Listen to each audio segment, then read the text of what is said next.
everyone. So, subconscious pattern summary reports. Now, this is a very interesting set of slides. Very interesting, because this gives you the summary of how the test evaluation reports will be presented to you towards the end of the Excel sheet test that I take online here.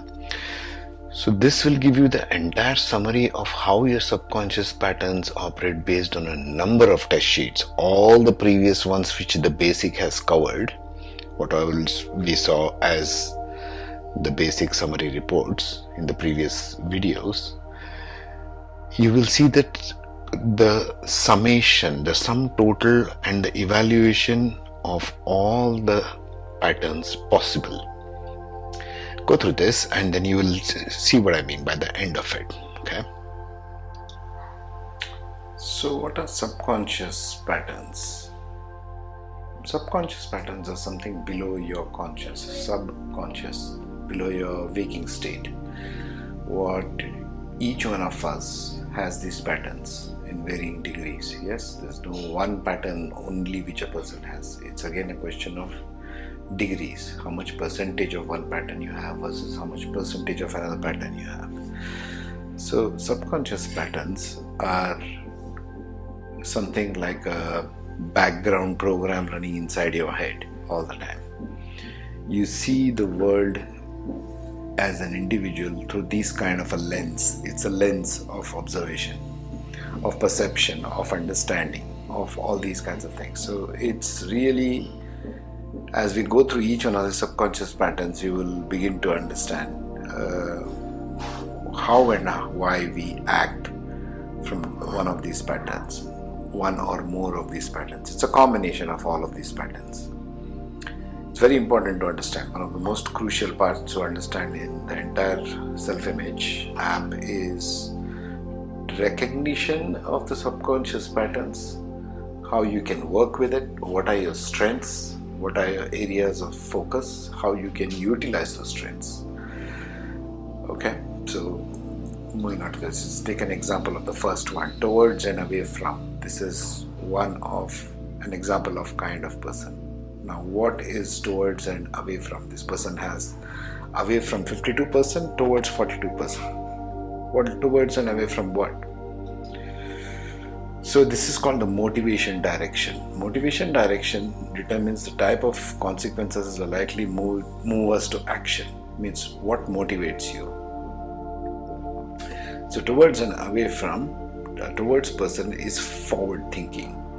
Okay, goal oriented, positive. He's proactive. He moves towards something.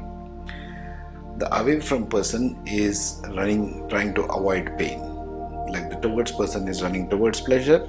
Avoid person is running away from pain. Both can be good motivators for a person to act in any direction. Some people do things in life to avoid pain or the bad consequences. Other people do things in life or are motivated to act because of some gift or a reward or a goal in mind. That's one kind of subconscious pattern we all have.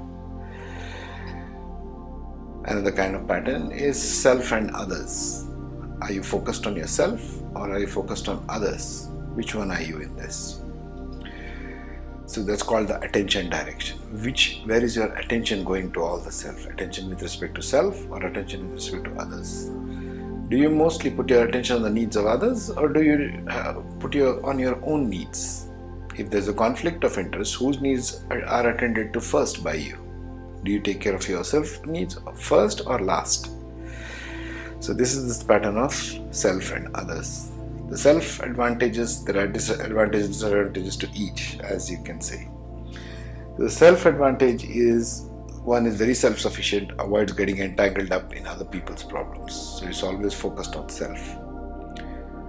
And disadvantages, it does not engender good teamwork. Means these kind of people don't make very good team workers, but they are very good as entrepreneurs. So they are very good as doing things by themselves because they are independent type of people. The others ones make a very good team player because they are always focused on the needs of others first. Others' needs over mine. Does well in caring professions. So it's important to understand how much of self and how much of others, as we saw in the previous slide, do you have. The third subconscious pattern would be big and little. This is called understanding. What's your understanding chunk size? So understanding the big little chunk size, how is an ability we all have or operate from, which gives a person, how do you understand in terms of, you understand the overall picture first and then prefer to drill down to details? Or do you have to prefer to have all the details first and then go to the big picture? Or you are comfortable with operating only on little chunk sizes? So that's what that means. Next one in this example is the frame of reference. Is it your internal frame of reference while you are working with reality and people, or is it an external frame of reference? As in, are you measuring yourself with your internal authority, or an external authority has to tell you what to do and what not to do? That's the frame of reference which we are talking about when we examine this subconscious pattern. Internal and external. We saw what the internal external example looks like. Reference. Internal frame of reference, or do you want to know external? Do you measure yourself with external world, or do you go by your internal authority? It's really a question of authority, internal or external. Which one do you prefer to go with as the first measure? Now this one we all pretty much know. We have heard these terms many places, proactive and reactive. Well, that's a kind of subconscious pattern a person has. In this example, the person is more reactive than proactive. What does that mean? So, a proactive person tends to initiate and not wait for others. We know this. This is pretty simple to understand. From a reactive point of view, they act with little no consideration, which they want to directly jump into situations and action first. Action first, reaction comes later for a proactive. For the reactive person, these people have a tendency to wait and let others initiate, and they'll rather spend their time reacting to something which is going on from the external world. This is the difference between proactive and reactive people. Next on our list of programs, of patterns, is options and procedures. So this is also known as operational style. How do you operate? Do you prefer to operate having options first, or do you want all the procedures first? Operational style says if you're more likely to have options and choices in your life, like if I had to buy a house, what are my options? Can I buy a house of this type, or do I take a flat or a villa or this or that, or do I need this location? The person options things in terms of options first.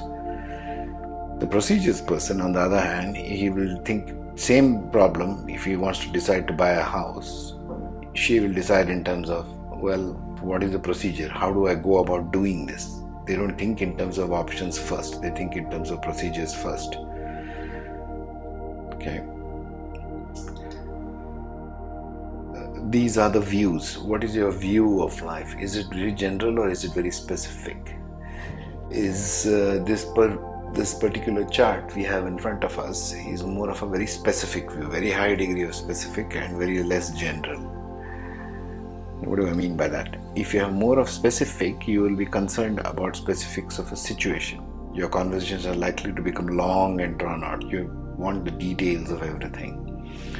If you are more of general, you look at situations in the big picture and speak in general terms, avoiding the detail.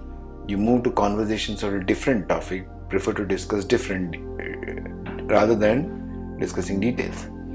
So this difference between overview and little, as you can see, there is like an overlap between all these subconscious patterns we are talking about. Then the work preferences.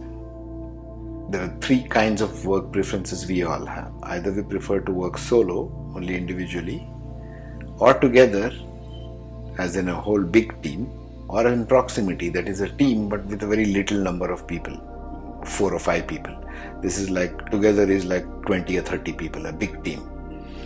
Or solo, you prefer to work alone, by yourself. So in this particular example, proximity, the person prefers to work in a team, but in a team of small size, more than solo or together. Doesn't prefer solo much, although he can handle solo. Together, yes, she can handle together also, but she doesn't prefer really. So the preferences are proximity and solo more than together. Together, a preference for working closely with a shared responsibility, large groups. Proximity is a small group. Preference for mutual support with individual responsibility. You want more of responsibility. Solo is preferring to work alone. Then comes the experience. What's your sense of experience?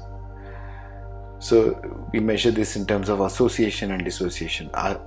Association meaning, are you really with an experience which is going on, or dissociation means, are you removed from the experience which is going on? So in this particular example, we see the association person is more of 68%. That means this person, whenever they are faced with a situation, they are thoroughly involved in whatever is going on. They are completely identified with the situation. A dissociation person will tend to be less involved with whatever is going on at any time. They will be more away. They will stand back and have an objective view of whatever is going on. Association is when an experience is to be felt as part of you, as an integral part of you, of the experience. You seem to be identified with the experience or connected with it somehow. So you take it very individualistic sense. A dissociation is when you are watching or listening or observing, as if you are watching a movie or a TV. You are standing back and observing the situation going on, but you are not really taking anything going on personally. So the next type of subconscious pattern we are talking about is matching and mismatching. This is approach. How do you approach a particular problem? Are you trying to match to the particular problem, or are you trying to mismatch? Are you trying to find your matching pattern to whatever is going on, or are you trying to find the differences?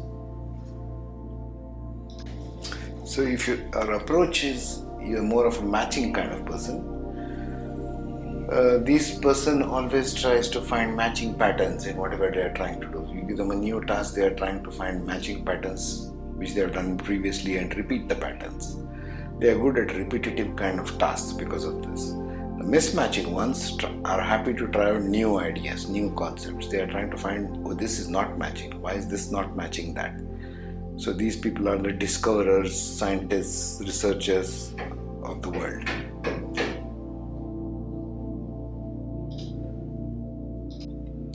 So now we shall talk about the time experience, how everyone experiences time.